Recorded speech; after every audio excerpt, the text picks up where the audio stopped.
Assalamualaikum Sobat Islam Trending, semoga kita semua diberi kesehatan dan rezeki yang melimpah. Kali ini kita akan menceritakan kisah tentang Abu Nawas. Pada suatu hari ayah Abu Nawas bernama Maulana yang sudah tua dan sakit parah, dan akhirnya meninggal dunia di istana. Ayah Abu Nawas adalah seorang kadi kerajaan yang juga menghambakan diri pada baginda Raja Harun al-Rasyid. Abu Nawas dipanggil ke istana, diperintah baginda untuk mengubur jenazah ayahnya itu sebagaimana adat Syekh Maulana. Apa yang dilakukan Abu Nawas hampir tiada bedanya dengan Kadi Maulana, baik mengenai tata cara memandikan jenazah hingga mengkafani, menyalati dan mendoakannya. Melihat itu, maka baginda pun bermaksud mengangkat Abu Nawas menjadi pengganti ayahnya sebagai kadi kerajaan. Kabar tentang akan dipilihnya sebagai kadi menggantikan ayahnya pun sampai ke telinga Abu Nawas. Setibanya di rumah setelah selesai dari upacara pemakaman ayahnya, Abu Nawas pun tiba-tiba mulai bertingkah aneh tidak seperti biasanya. Abu Nawas mengambil sepotong batang pisang dan mulai menunggangi pohon tersebut layaknya kuda sambil berlari-lari, berteriak-teriak. Melihat tingkah aneh Abu Nawas, orang-orang pun merasa sangat heran dan banyak di antara mereka menyangka jika Abu Nawas sudah gila.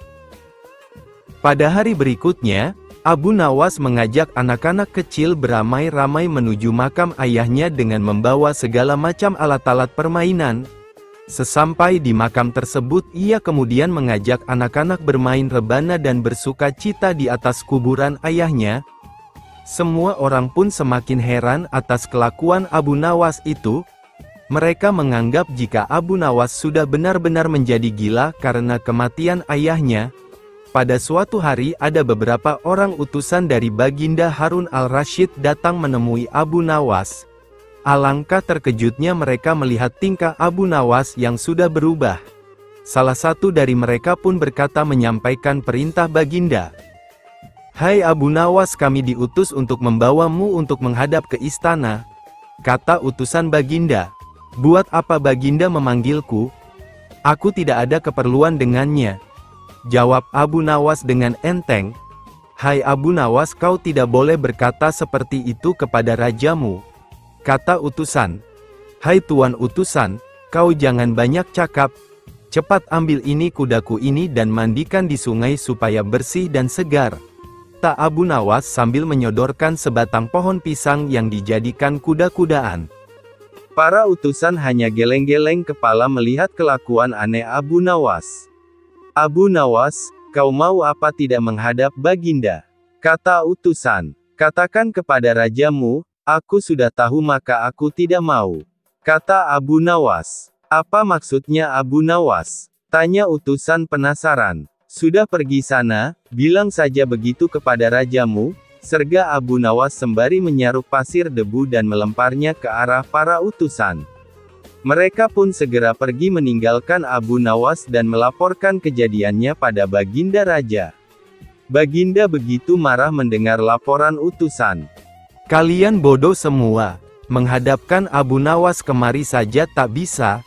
Cepat kembali ke rumah Abu Nawas, bawa dia kemari dengan sukarela ataupun terpaksa," perintah baginda. Para utusan pun kembali ke rumah Abu Nawas dengan mengajak beberapa prajurit istana. Mereka kemudian membawa Abu Nawas dengan paksa dan dihadapkan pada baginda. Namun lagi-lagi di depan raja Abu Nawas bertingkah aneh, bahkan tambah ugal-ugalan, layaknya seorang yang benar-benar sudah gila. Abu Nawas bersikaplah sopan, tegur baginda. "Ya baginda, baginda tahukah Anda apa Abu Nawas?" tanya baginda. "Baginda, terasi itu asalnya dari udang. Kurang ajar kau menghinaku Nawas," kata baginda marah. "Tidak baginda, siapa bilang udang berasal dari terasi?" Baginda merasa dilecehkan. Ia pun naik pitam dan segera memerintah kepada para pengawalnya untuk memukul Abu Nawas sebanyak 25 kali. Abu Nawas akhirnya lemas tak berdaya dipukuli pengawal raja. Usai dipukuli, Abu Nawas disuruh keluar dari istana. Abu Nawas pun segera beranjak keluar istana, tetapi ketika sampai di pintu gerbang kota, ia dicegat oleh seorang penjaga. "Hai Abu Nawas, tempo hari dulu ketika kau hendak masuk ke kota ini kita pernah membuat perjanjian. Aku yakin engkau tidak lupa dengan janjimu bahwasanya jika engkau diberi hadiah oleh Baginda maka engkau berjanji akan membagi dua denganku. Nah, sekarang mana bagianku itu?" tanya penjaga pintu gerbang. "Hai penjaga, apakah kau benar-benar menginginkan hadiah yang diberikan Baginda kepadaku tadi?" "Lia, tentu itu kan sudah merupakan perjanjian kita," jawab penjaga. "Baik, aku akan berikan semuanya. Bukan hanya satu bagian," kata Abu Nawas. "Ternyata kau sangat baik hati Abu Nawas. Memang harusnya begitu, engkau kan sudah sering menerima hadiah dari Baginda," kata penjaga itu gembira. Tanpa banyak bicara lagi, Abu Nawas langsung mengambil sebatang kayu yang agak besar lalu penjaga itu dipukulinya sebanyak 25 kali. Penjaga itu menjerit-jerit kesakitan sampai lemah lunglai dan menganggap Abu Nawas telah menjadi gila. Setelah selesai Abu Nawas meninggalkannya begitu saja, ia terus melangkah pulang ke rumahnya. Sementara itu si penjaga pintu gerbang mengadukan nasibnya kepada Baginda Raja. "Ampun beribu ampun tuanku. Hamba datang kemari mengadukan Abu Nawas yang telah memukul hamba sebanyak 25 kali tanpa suatu kesalahan. Hamba mohon keadilan dari tuanku Baginda," kata penjaga itu. Baginda pun segera memerintahkan pengawal untuk membawa Abu Nawas. Setelah Abu Nawas dihadapkan ia ditanya, "Hai Abu Nawas, benarkah kau telah memukuli penjaga gerbang kota ini sebanyak 25 kali pukulan?" tanya Baginda. Dalam keadaan masih berpura-pura gila, Abu Nawas menjawab, "Baginda, hamba melakukannya karena sudah sepatutnya dia menerima pukulan itu." "Apa maksudmu? Sebabnya kau memukuli orang itu?" tanya Baginda. "Hamba dan penjaga pintu gerbang ini telah membuat perjanjian bahwa jika hamba diberi hadiah oleh Baginda maka hadiah tersebut akan dibagi dua. Satu bagian untuknya, satu bagian untuk hamba. Nah pagi tadi hamba menerima hadiah 25 kali pukulan. Maka hamba berikan pula hadiah 25 kali pukulan kepadanya." Baginda pun segera memerintahkan pengawal untuk membawa Abu Nawas. "Hai penjaga pintu gerbang, benarkah engkau telah mengadakan perjanjian seperti itu dengan Abu Nawas?" tanya Baginda. "Benar tuanku," jawab penunggu pintu gerbang. "Tapi hamba tiada mengira jika Baginda memberikan hadiah pukulan padanya," tambah penjaga itu. "Hahaha, dasar tukang peras, sekarang kena batunya kau," sahut Baginda. "Abu Nawas tiada bersalah. Bahkan sekarang aku tahu bahwa engkau adalah orang yang suka memeras orang. Jika perilakumu masih begitu, maka aku akan memecat dan menghukummu," kata Baginda. "Ampun tuanku," sahut penjaga pintu gerbang dengan gemetar. Abu Nawas kemudian berkata, "Tuanku, hamba sudah lelah, sudah mau istirahat, tiba-tiba dibawa paksa ke sini. Padahal hamba tiada bersalah. Hamba mohon ganti rugi. Sebab jatah waktu istirahat hamba sudah hilang karena panggilan Baginda. Padahal besok hamba harus mencari nafkah." Sejenak Baginda melengak, terkejut atas protes Abu Nawas. Namun tiba-tiba ia tertawa terbahak-bahak. "Hahaha, jangan khawatir Abu Nawas," kata Baginda. Baginda kemudian memberikan sekantong dinar kepada Abu Nawas. Abu Nawas pun pulang dengan hati gembira, tapi tetap bertingkah seperti orang gila. Pada suatu hari Raja Harun al-Rasyid mengadakan rapat dengan para menterinya mengenai Abu Nawas yang rencananya akan diangkat menjadi kadi kerajaan. "Apa pendapat kalian mengenai Abu Nawas yang hendak kuangkat sebagai kadi?" tanya Baginda. Salah satu menteri berkata, "Melihat keadaan Abu Nawas yang semakin aneh tingkahnya, maka sebaiknya tuanku mengangkat orang lain saja menjadi kadi." Berkata menteri lain, "Tuanku, Abu Nawas telah menjadi gila, karena itu dia tak layak menjadi kadi." Semua menteri memberi kan pendapat yang sama. Baiklah, kita tunggu dulu sampai 21 lagi, karena sekarang bapaknya baru saja meninggal dunia. Jika selama 21 hari lagi tidak sembuh-sembuh juga barulah kita akan memilih orang lain saja, kata Baginda. Sebulan lebih waktu berjalan, namun Abu Nawas masih bertingkah gila. Maka Baginda pun mengangkat orang lain menjadi kadi kerajaan. Konon kadi yang dipilih seseorang bernama Polan, tidak lain memang merupakan orang yang sangat berambisi untuk menjadi kadi. Karena Abu Nawas tidak jadi diangkat, si Polan pun mempengaruhi orang-orang di sekitar Baginda untuk memilih dan mengangkatnya menjadi kadi. Begitu mendengar jika kadi baru sudah diangkat, Abu Nawas pun kembali bersikap normal. Ia sangat bersyukur karena terlepas dari bala yang mengerikan. Akan tetapi ia sedikit menyesali karena ia mengetahui bahwa kadi yang dipilih memiliki perangai buruk. Mengapa Abu Nawas bersikap seperti orang gila? Ceritanya pada suatu hari ketika ayahnya Abu Nawas yang sudah tua dan mulai sakit parah, Abu Nawas dipanggil untuk menemui ayahnya tersebut, karena ayahnya ingin menyampaikan beberapa pesan padanya sebelum meninggal dunia. Berkata ayahnya, "Hai anakku, aku sudah hampir mati. Sekarang cobalah engkau cium telinga kanan dan telinga kiriku ini." Abu Nawas segera menuruti permintaan ayahnya. Lah mencium telinga kanan bapaknya, ternyata mengeluarkan bau harum. Sedangkan yang sebelah kiri mengeluarkan bau busuk. "Bagaimana anakku, sudah kau cium?" Ceritakan dengan sejujurnya. "Bau kedua telingaku ini," kata ayahnya. "Sungguh mengherankan, yang sebelah kanan berbau harum sekali. Tapi, yang sebelah kiri baunya amat busuk," kata Abu Nawas heran. "Hai anakku Abu Nawas, tahukah apa sebabnya bisa terjadi begini?" tanya ayahnya. "Wahai bapakku, cobalah ceritakan kepadaku," kata Abu Nawas. Ayahnya kemudian berkata, "Pada suatu hari datang dua orang mengadukan masalahnya kepadaku. Yang seorang aku dengarkan keluhannya. Tapi yang seorang lagi karena aku tidak suka maka tidak ku dengar pengaduannya. Inilah resiko menjadi kadi penghulu. Jika kelak kau suka menjadi kadi maka kau akan mengalami hal yang sama, namun jika kau tidak suka menjadi kadi maka buatlah alasan yang masuk akal agar engkau tidak dipilih sebagai kadi oleh Baginda Harun al-Rasyid. Tapi tak bisa tidak, Baginda pastilah akan tetap memilihmu sebagai kadi." Jelas ayah Abu Nawas. Dari pesan ayahnya itulah Abu Nawas sudah mempersiapkan rencana yang matang, jika nanti ayahnya telah tiada.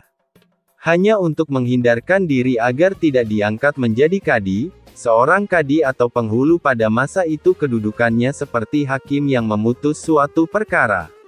Walaupun Abu Nawas tidak menjadi kadi namun dia sering diajak konsultasi oleh Baginda Raja untuk memutus suatu perkara. Bahkan ia kerap kali dipaksa datang ke istana hanya sekedar untuk menjawab pertanyaan Baginda Raja yang aneh-aneh dan tidak masuk akal.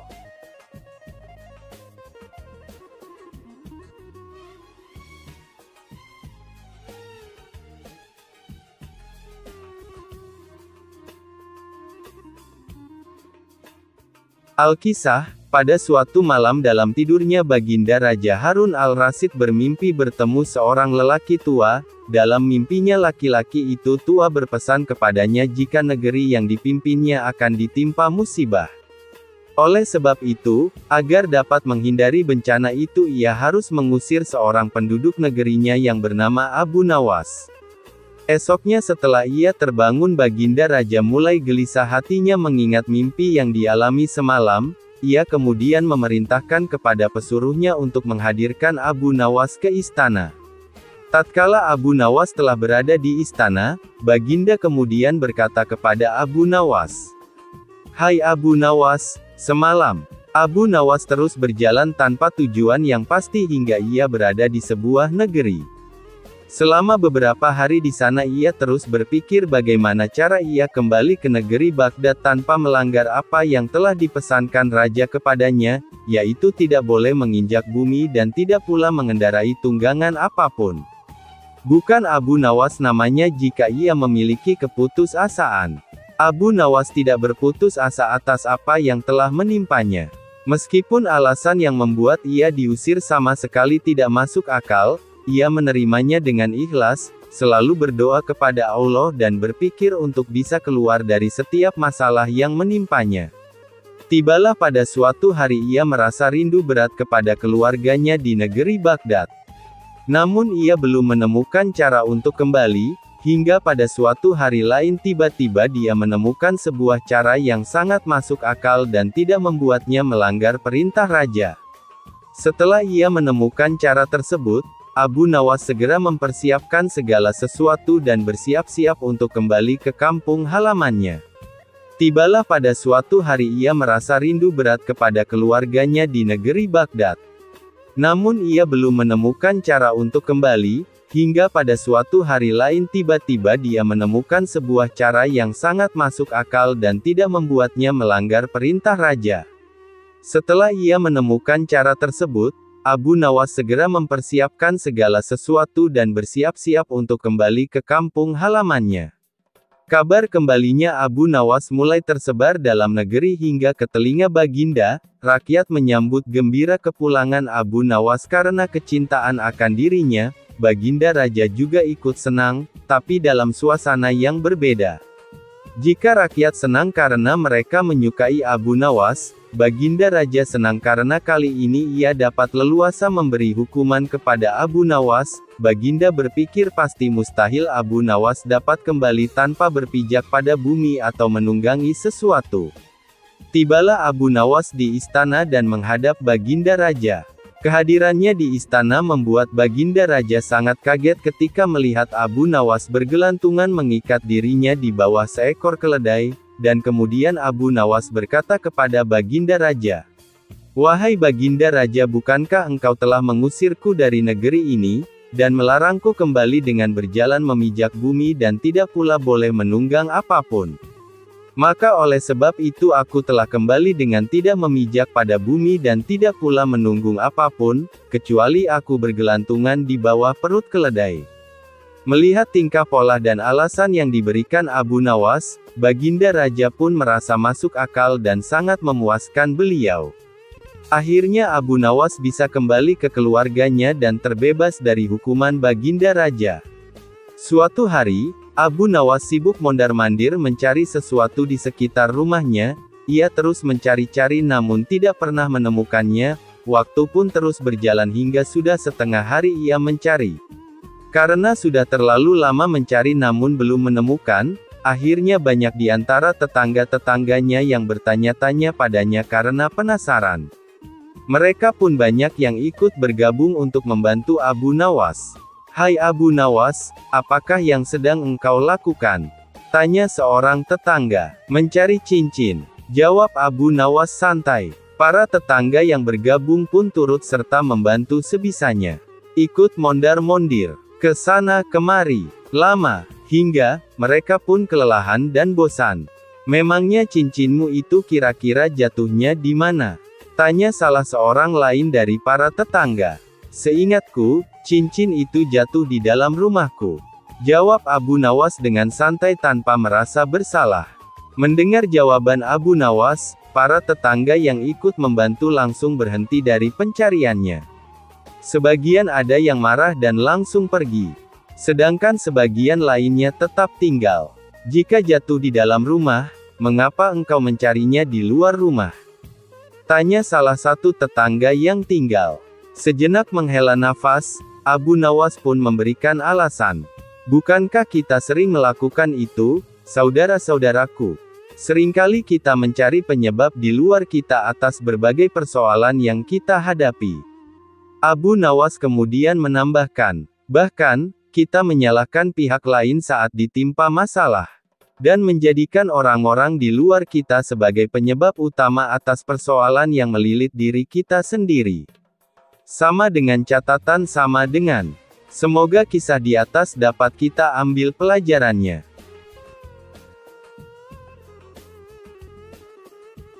Resep obat darah rendah dari Abu Nawas untuk si kikir Al-Kisah. Suatu hari Abu Nawas berkunjung ke rumah temannya.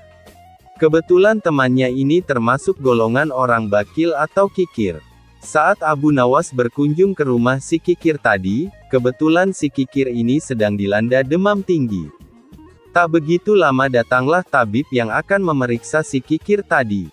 Setelah memeriksa, sang tabib pun memberitahukan kepada si kikir perihal penyakit yang sedang dideritanya. "Wahai Tuan, demam Anda tinggi sekali sementara itu tekanan darahmu rendah. Demam Tuan akan sembuh jika tekanan darah Tuan naik," jelas sang tabib kepada si kikir tadi. Mendengar penjelasan sang tabib, Abu Nawas tanpa sengaja nyeletuk, "Wahai tabib, aku tahu bagaimana membuat tekanan darah temanku yang kikir ini naik dengan cepat," celetuk Abu Nawas. "Bagaimana Abu Nawas?" tanya sang tabib. Setelah memeriksa, sang tabib pun memberitahukan kepada si kikir perihal penyakit yang sedang dideritanya. "Wahai Tuan, demam Anda tinggi sekali sementara itu tekanan darahmu rendah. Demam Tuan akan sembuh jika tekanan darah Tuan naik," jelas sang tabib kepada si kikir tadi. Mendengar penjelasan sang tabib, Abu Nawas tanpa sengaja nyeletuk, "Wahai tabib, aku tahu bagaimana membuat tekanan darah temanku yang kikir ini naik dengan cepat," celetuk Abu Nawas. "Bagaimana Abu Nawas?" tanya sang tabib penasaran. "Makanlah semua makanan di rumah ini," rumah si kikir, di hadapannya. "Aku yakin darahnya akan naik dengan cepat dan demamnya pun akan hilang," jawab Abu Nawas. Sang tabib yang mendengar jawaban Abu Nawas tertawa terbahak-bahak. Sementara teman Abu Nawas yang pelit bin Kikir bin Bakil dan sedang sakit tadi hanya diam, dan memalingkan wajahnya dari Abu Nawas dan sang tabib. Tagih zakat, Abu Nawas ajak Baginda menjadi pengemis pada siang hari yang sangat terik. Abu Nawas duduk-duduk santai bersama istri tercinta di beranda rumahnya, lah enggan bekerja hari itu. Maklumlah, cuaca sedang kurang bersahabat. Lagi asyik bercengkerama dengan sang istri, dari kejauhan beberapa prajurit kerajaan tampak mendatangi rumah Abu Nawas. "Oh alah, baru santai begini kedatangan prajurit. Tentu mereka akan ke sini menjemput saya," gerutu Abu Nawas kepada istrinya. "Baginda sedang rindu kayaknya," sambut istrinya, sembari mengapungkan senyum di bibirnya. Benar saja, prajurit tersebut diperintahkan Baginda Raja untuk menjemput Abu Nawas. Singkat cerita, Abu Nawas buru-buru mempersiapkan diri untuk ketemu Baginda Raja. Begitu sampai di istana Baginda Raja langsung menegur, "Abu Nawas, kemana saja kamu? Saat ini aku benar-benar butuh bantuanmu," kata Baginda Raja. Selanjutnya Baginda Raja pun mulai bercerita. Raja telah mendapat laporan bahwa di wilayahnya ada seorang saudagar kaya raya yang menolak membayar zakat. Saudagar tersebut bernama Tuan Kabul. "Mengapa Baginda tidak panggil saja dia ke istana? Lalu masukkan saja ke penjara?" ujar Abu Nawas setelah sejenak berpikir. "Sebenarnya bisa saja aku berbuat demikian. Namun apa tidak ada cara lainnya yang lebih baik dan halus? Soalnya sangat disayangkan kalau aku menghukum," kata Baginda Raja seakan menyembunyikan sesuatu. Bagaimanapun juga, dia dulu adalah orang yang paling rajin membayar zakat. Tapi entah kenapa semakin dia kaya raya, malah makin malas membayar zakat, lanjut Baginda. Secara pribadi, Abu Nawas lebih senang jika Tuan Kabul dihukum penjara. Dengan begitu semua permasalahan menjadi beres. Keinginan Abu Nawas itu bukan tanpa sebab. Dia tahu dan semua orang juga sudah tahu bahwa Tuan Kabul sangatlah kikir dan bakil. Abu Nawas amat benci Tuan Kabul. Karena Baginda tak mau menjebloskan ke dalam penjara, maka mau tidak mau Abu Nawas ikut memikirkan jalan keluarnya. Akhirnya Abu Nawas meminta waktu beberapa hari untuk memikirkan jalan keluarnya.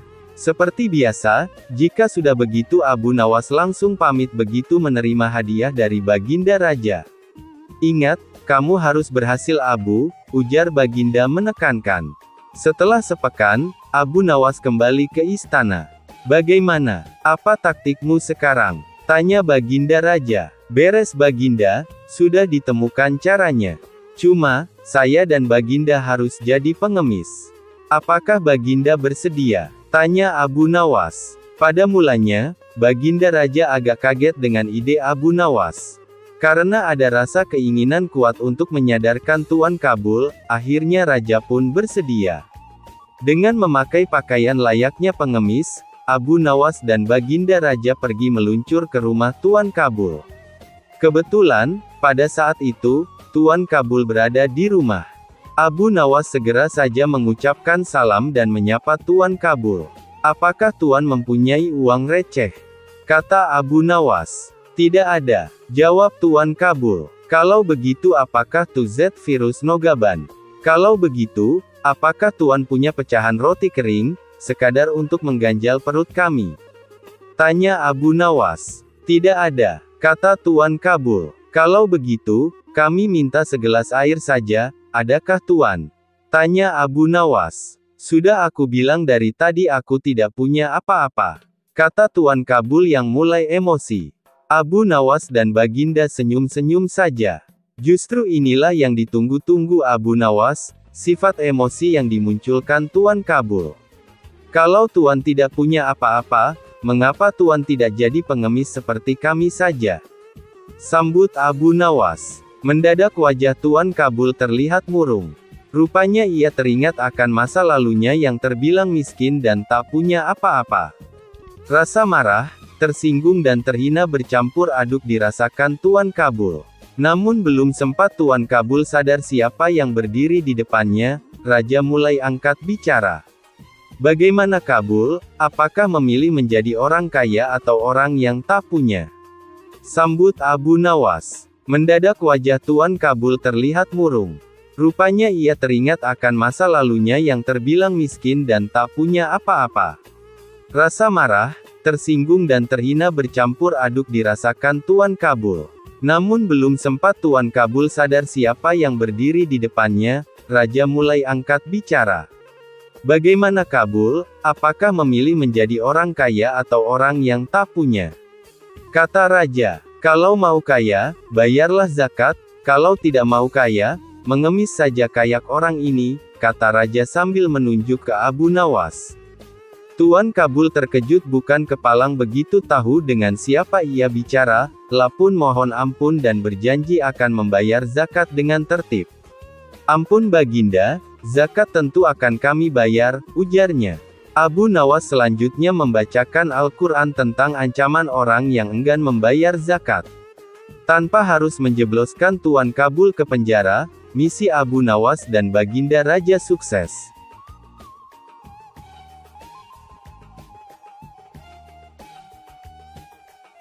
Al-Kisah, pada suatu malam dalam tidurnya Baginda Raja Harun al-Rasyid bermimpi bertemu seorang lelaki tua. Dalam mimpinya laki-laki itu tua berpesan kepadanya jika negeri yang dipimpinnya akan ditimpa musibah.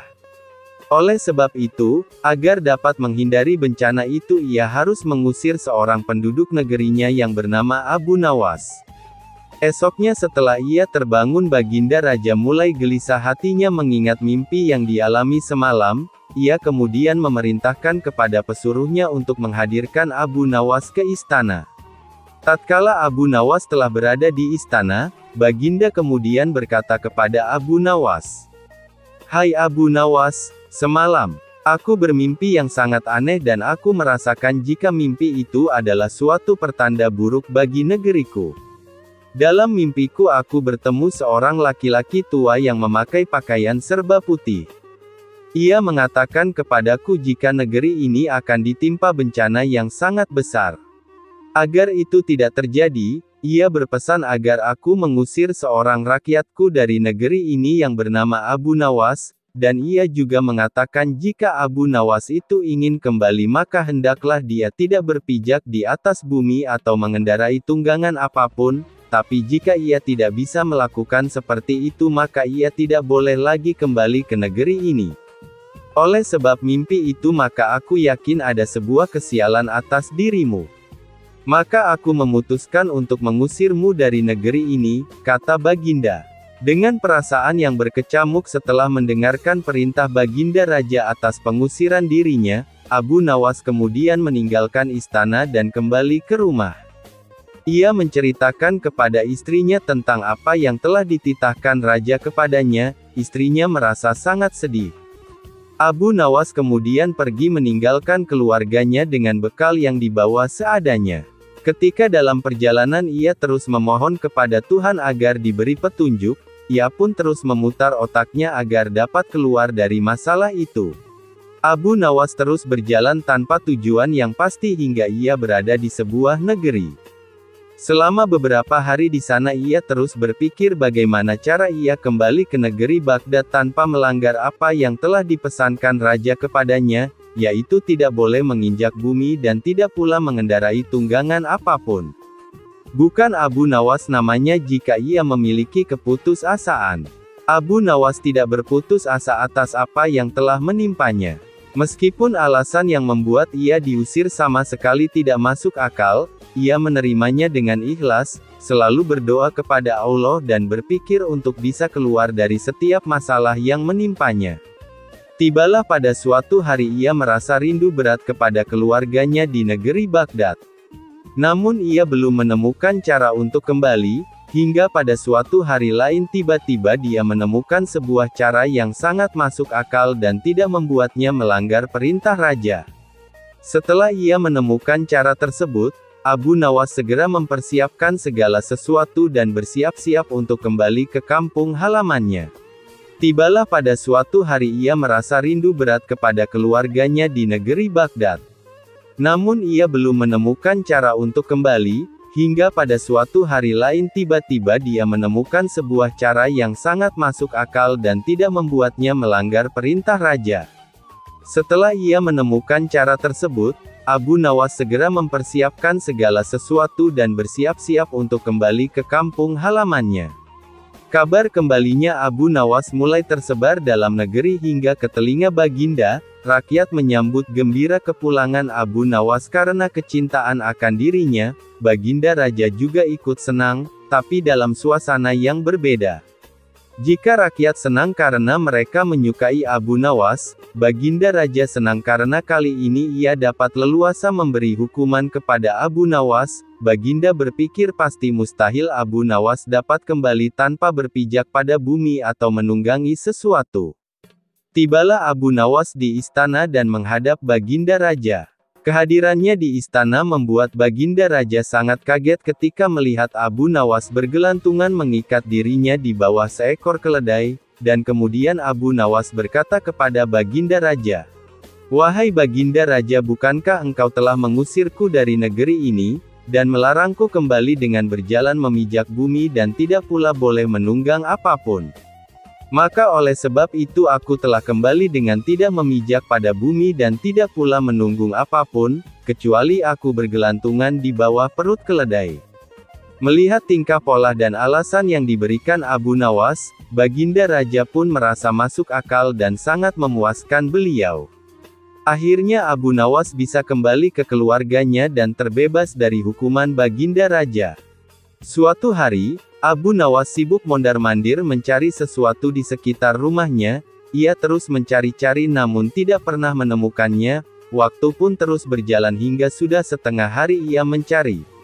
Karena sudah terlalu lama mencari namun belum menemukan, akhirnya banyak di antara tetangga-tetangganya yang bertanya-tanya padanya karena penasaran.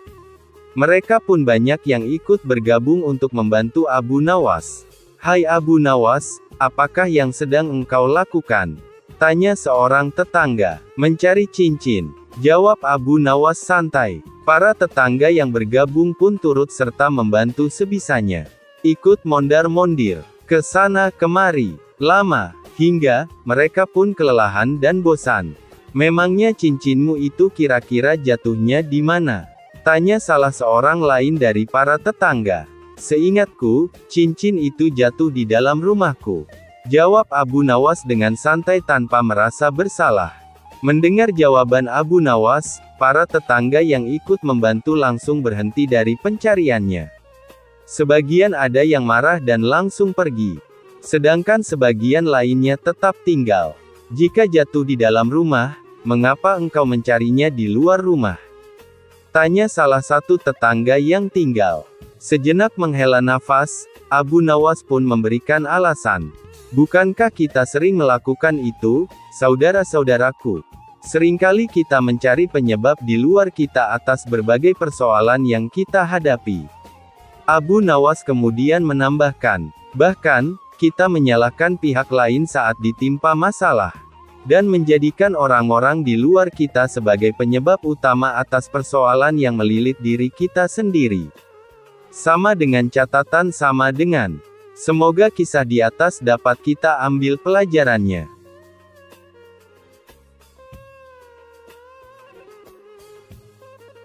Kelakuan Abu Nawas biar dianggap konsisten oleh Baginda Raja. Suatu kali Abu Nawas datang ke istana, tanpa diundang Baginda Harun ar-Rasyid.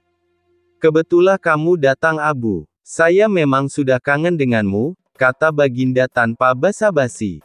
Abu Nawas menjadi senang bukan kepalang. Baginda makin bersahabat saja belakangan ini. "Apa yang mesti hamba lakukan, Baginda?" tanya Abu Nawas. "Tidak ada," sergah Baginda.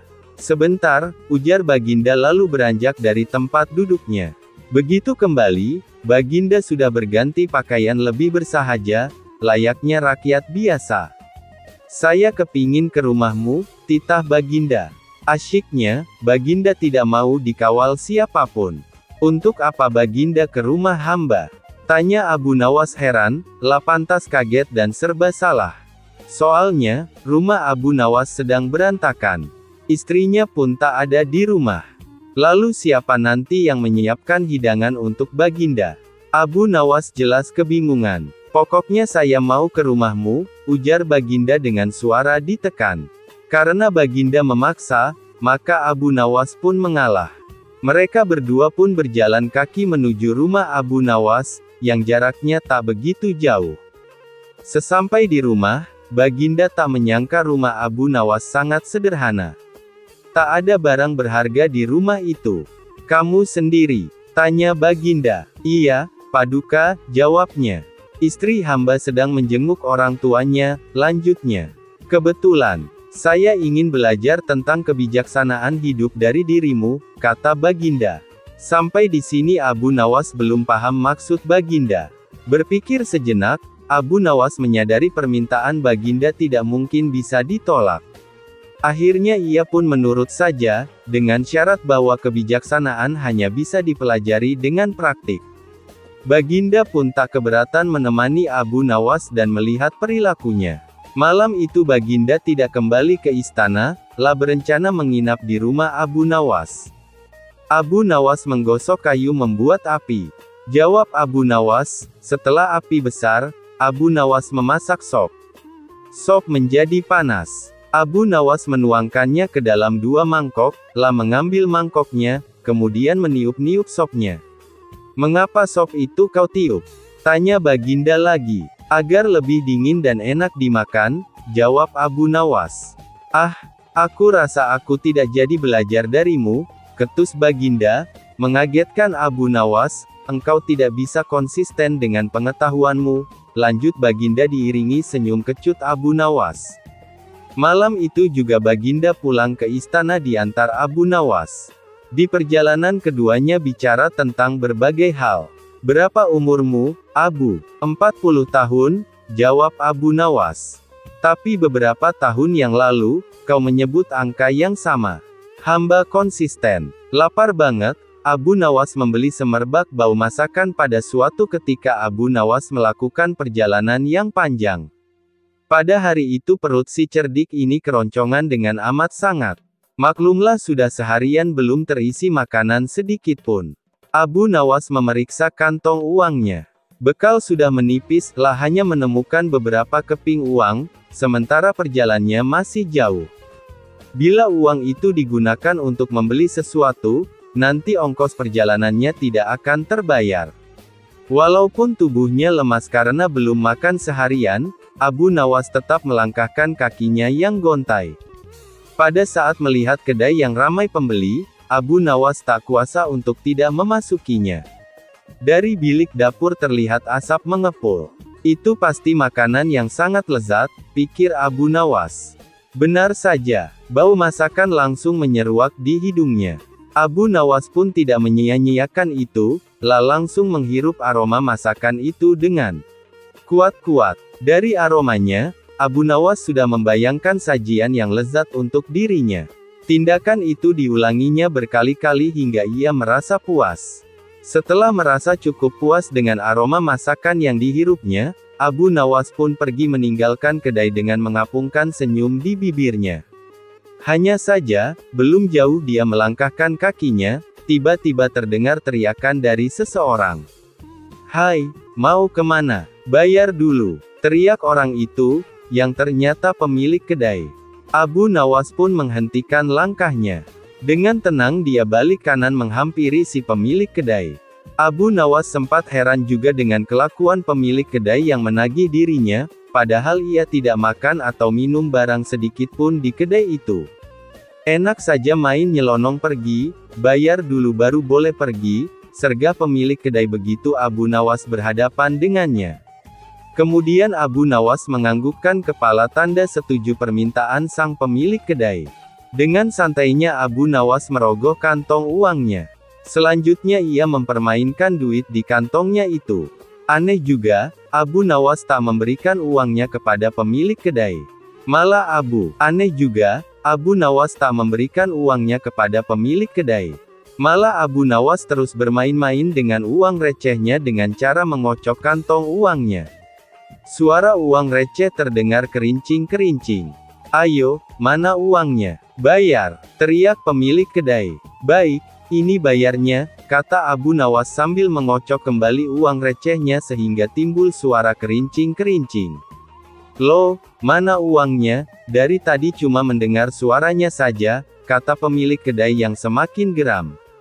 Kemudian Abu Nawas menjawab, "Itu tadi bayarnya, aku bayar pakai suaranya saja karena di kedaimu aku hanya dapat baunya saja." Mendengar jawaban itu, si pemilik kedai hanya bisa tersenyum malu. Jadi Abu Nawas membeli bau masakan dengan bunyi kerincing uang logamnya. Para santri mengkritik cara mengajar Abu Nawas. Abu Nawas adalah pujangga Arab dan merupakan salah satu penyair terbesar sastra Arab klasik. Penyair ulung sekaligus tokoh sufi ini mempunyai nama lengkap Abu Ali Al-Hasan bin Hani Al-Hakami dan hidup pada zaman Khalifah Harun Al-Rasyid di Baghdad 806–814 m. Berita tentang kecerdasan dan kecerdikan Abu Nawas sudah tersebar di seluruh Baghdad. Santri Abu Nawas setiap hari juga terus bertambah. Hanya saja, tak semua santri merasa puas dengan cara mengajar Abu Nawas. Suatu ketika seorang santri yang tampak kritis mengeluh serta mengkritik gurunya itu, bilang spiritualitas Abu Nawas perlu disesuaikan dengan perkembangan zaman. Tentu saja, protes itu membuat Abu Nawas terkejut juga. Namun, bukan Abu Nawas kalau menanggapi sesuatu tidak dengan lelucon, tertawa keras-keras, sehingga membuat para santri ikut-ikutan cekikikan. Selanjutnya Abu Nawas tampak terdiam. Suasana menjadi hening. Abu Nawas menarik nafas dalam-dalam. Lalu dengan hati-hati si cerdik ini menceritakan kisah seorang pelajar yang bertanya kepada seorang penjual buku, "Tidak ada buku anatomi yang lebih baru? Buku-buku yang ada di sini sudah berumur 10 tahun atau lebih." Protes pelajar itu. "Dengarlah, nak," kata penjual buku menjawab pertanyaan pelajar itu.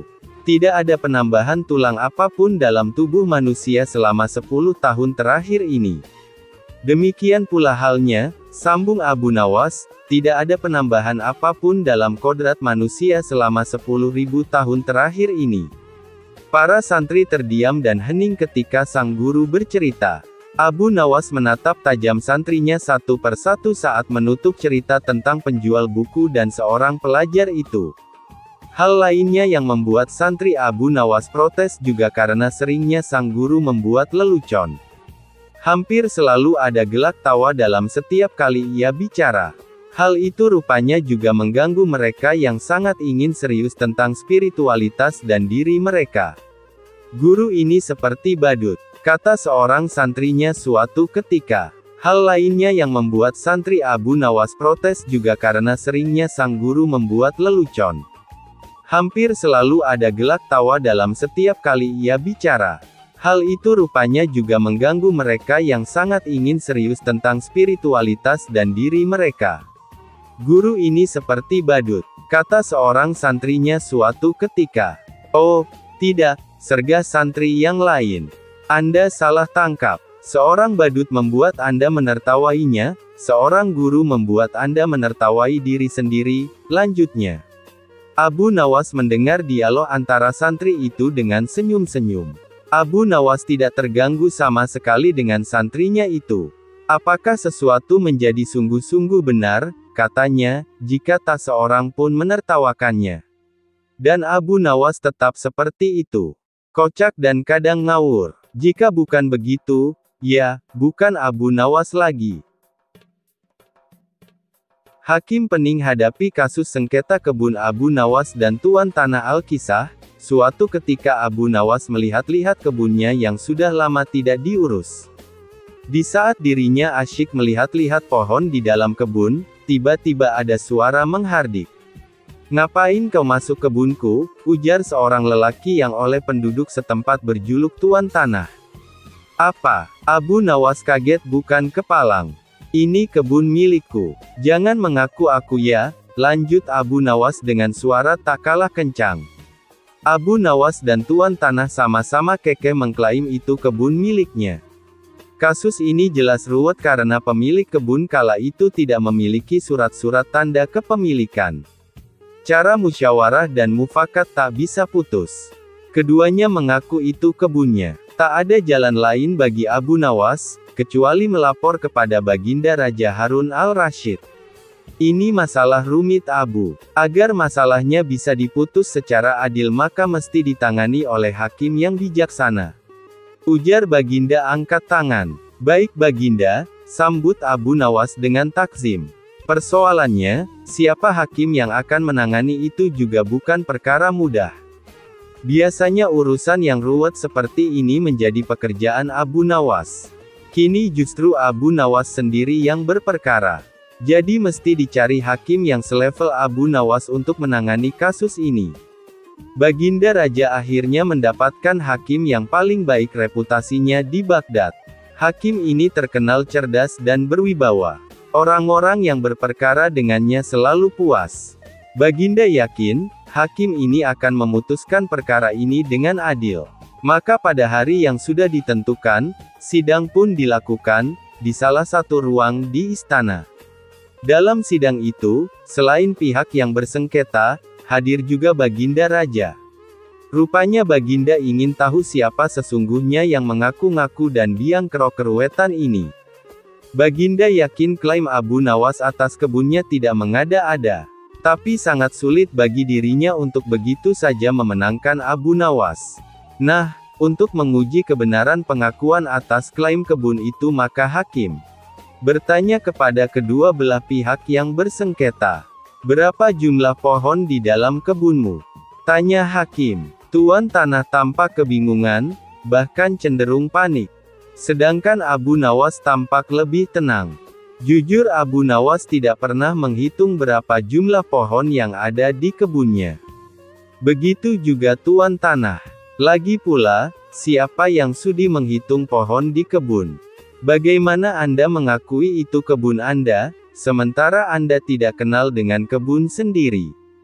Kata hakim. Tuan Tanah menunduk dalam-dalam, tampaknya grogi berat. Di tengah tekanan hakim itu, Abu Nawas masih sempat mengapungkan senyum di bibirnya. "Berapa lama Tuan Hakim tinggal di rumah yang Tuan miliki sekarang?"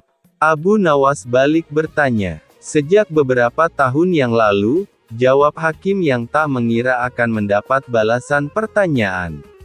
Lalu Abu Nawas bertanya lagi, "Berapa jumlah genting di rumah Tuan?" Hakim ganti yang gelagapan, tidak mampu menjawabnya. Hakim itu lalu berkata, "Kebenaran ada di pihakmu," katanya kepada Abu Nawas diiringi senyum kecut dan wajah pucat pasi Tuan Tanah. Bisa ditebak wajah pucat Tuan Tanah itu. Begitu hakim mengetuk palu memenangkan Abu Nawas, maka hukum dari Baginda Raja sudah pasti menanti. Hakim yang terkenal adil dan bijaksana ini mengakui terkadang kecerdasan dan kejeniusan bisa patah oleh argumen. Saya belum pernah kalah kecuali dengan satu orang, Abu Nawas, ujar hakim mengakui kehebatan Abu Nawas. Setelah itu tuan tanah langsung digelandang ke penjara. Enak saja, mengaku aku kebun milik orang lain.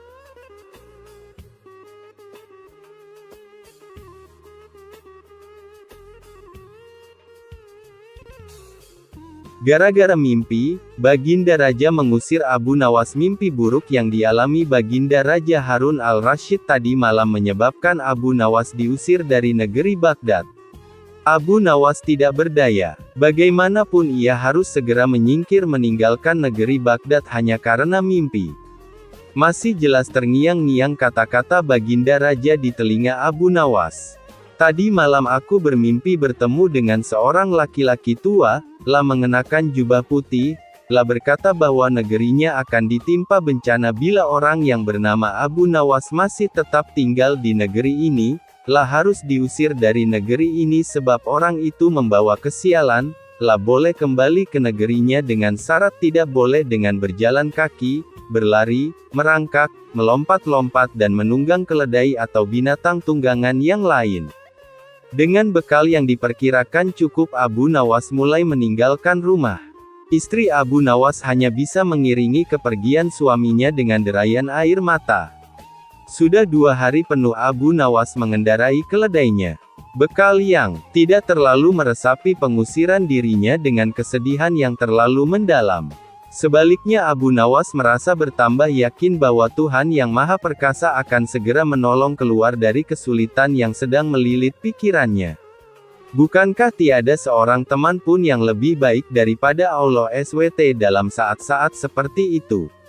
Setelah beberapa hari Abu Nawas berada di negeri orang, ia mulai diserang rasa rindu yang menyayat-nyayat hatinya yang paling dalam. Rasa rindu itu makin lama makin menderu-deru. Sulit untuk dibendung. Memang, tak ada jalan keluar yang lebih baik daripada berpikir. Tetapi dengan akal apakah ia harus melepaskan diri? Begitu tanya Abu Nawas dalam hati. Apakah aku akan meminta bantuan orang lain dengan cara menggendongku dari negeri ini sampai ke istana Baginda? Tidak, tidak akan ada seorang pun yang sanggup melakukannya. Aku harus bisa menolong diriku sendiri tanpa melibatkan orang lain. Pada hari ke-19 Abu Nawas menemukan cara lain yang tidak termasuk larangan Baginda Raja Harun al-Rasyid. Setelah segala sesuatunya dipersiapkan, Abu Nawas berangkat menuju ke negerinya sendiri. Perasaan rindu dan senang menggumpal menjadi satu. Kerinduan yang selama ini melecut-lecut semakin menggila. Selama ini melecut-lecut semakin menggila karena Abu Nawas tahu sudah semakin dekat dengan kampung halaman. Mengetahui Abu Nawas bisa pulang kembali, penduduk negeri gembira. Desas-desus tentang kembalinya Abu Nawas segera menyebar secepat bau semerbak bunga yang menyerbu hidung. Kabar kepulangan Abu Nawas juga sampai ke telinga Baginda Harun al-Rasyid. Baginda juga merasa gembira mendengar berita itu tetapi dengan alasan yang sama sekali berbeda. Rakyat gembira melihat Abu Nawas pulang kembali, karena mereka mencintainya. Sedangkan Baginda Raja gembira mendengar Abu Nawas pulang kembali karena beliau merasa yakin kali ini pasti Abu Nawas tidak akan bisa mengelak dari hukuman. Namun Baginda amat kecewa dan merasa terpukul melihat cara Abu Nawas pulang ke negerinya. Baginda sama sekali tidak pernah membayangkan kalau Abu Nawas ternyata bergelayut di bawah perut keledai. Sehingga Abu Nawas terlepas dari sanksi hukuman yang akan dijatuhkan karena memang tidak bisa dikatakan telah melanggar larangan Baginda Raja. Karena Abu Nawas tidak mengendarai keledai.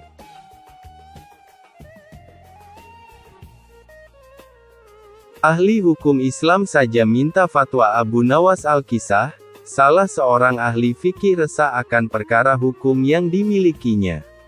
Hingga akhirnya keresahan sang faqih tadi mengarahkannya untuk menemui Abu Nawas. Singkat cerita bertemulah sang faqih dengan Abu Nawas.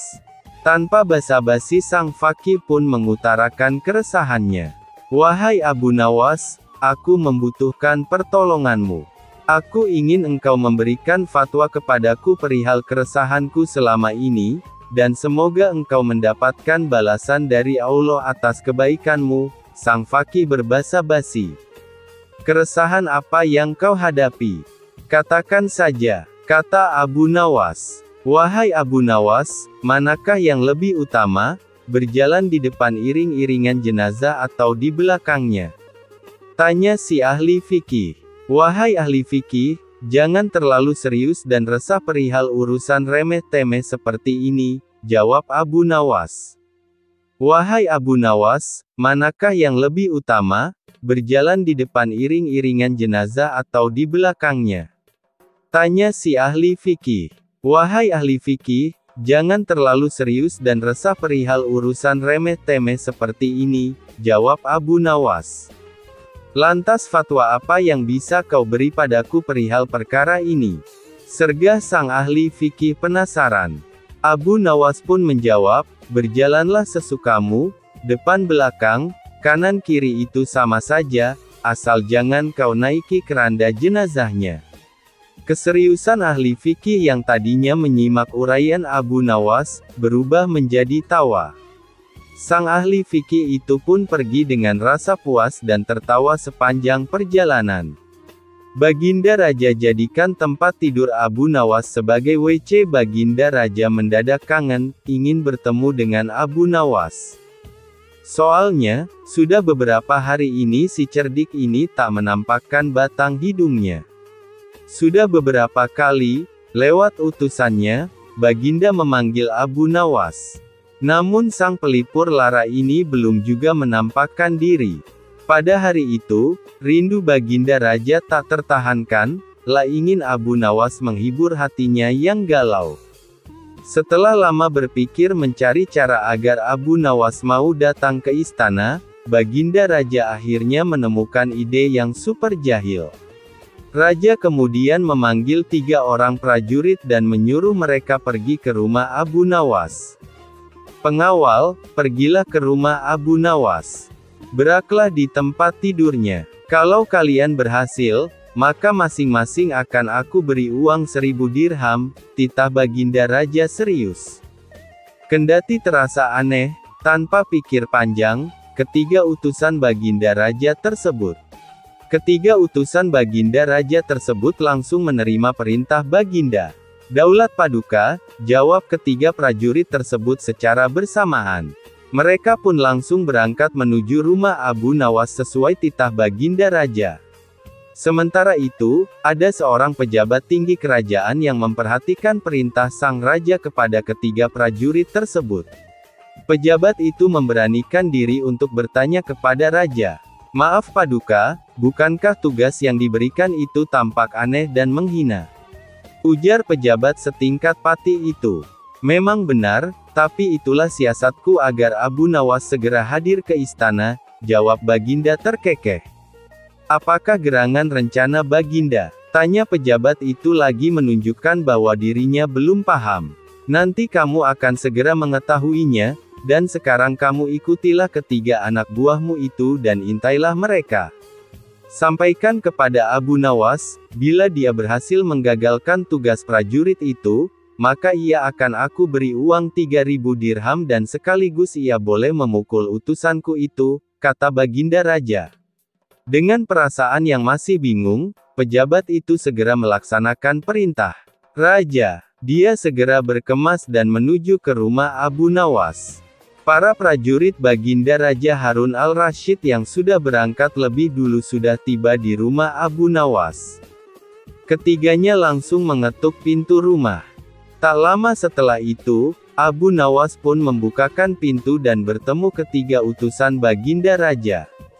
"Kami diutus oleh Baginda Raja untuk buang air besar di tempat tidurmu.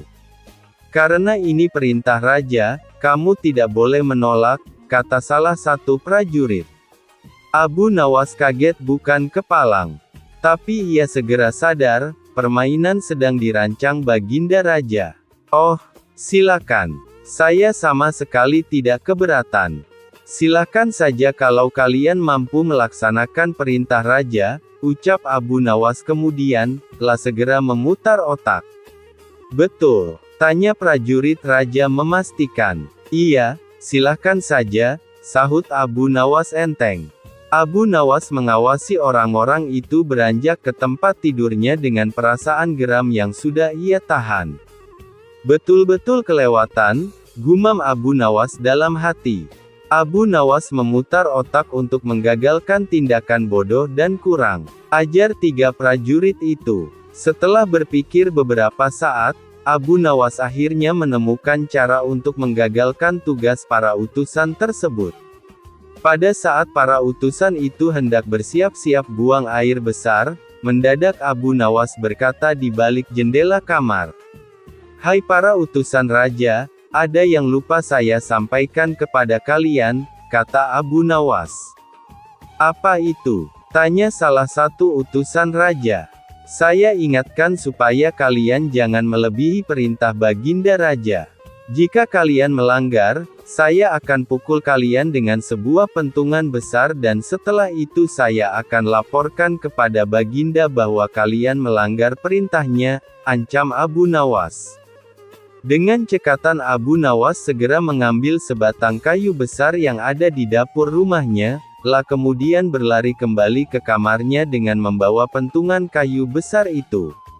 Hai, apa maksudmu tadi Abu Nawas?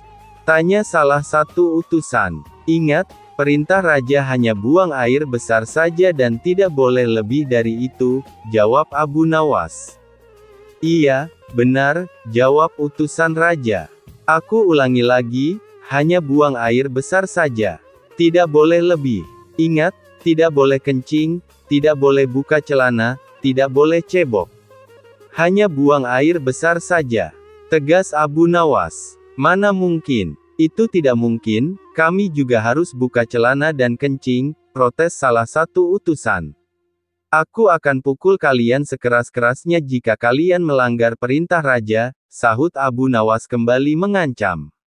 Ketiga utusan Baginda Raja tersebut hanya bisa saling pandang kebingungan dengan ucapan Abu Nawas.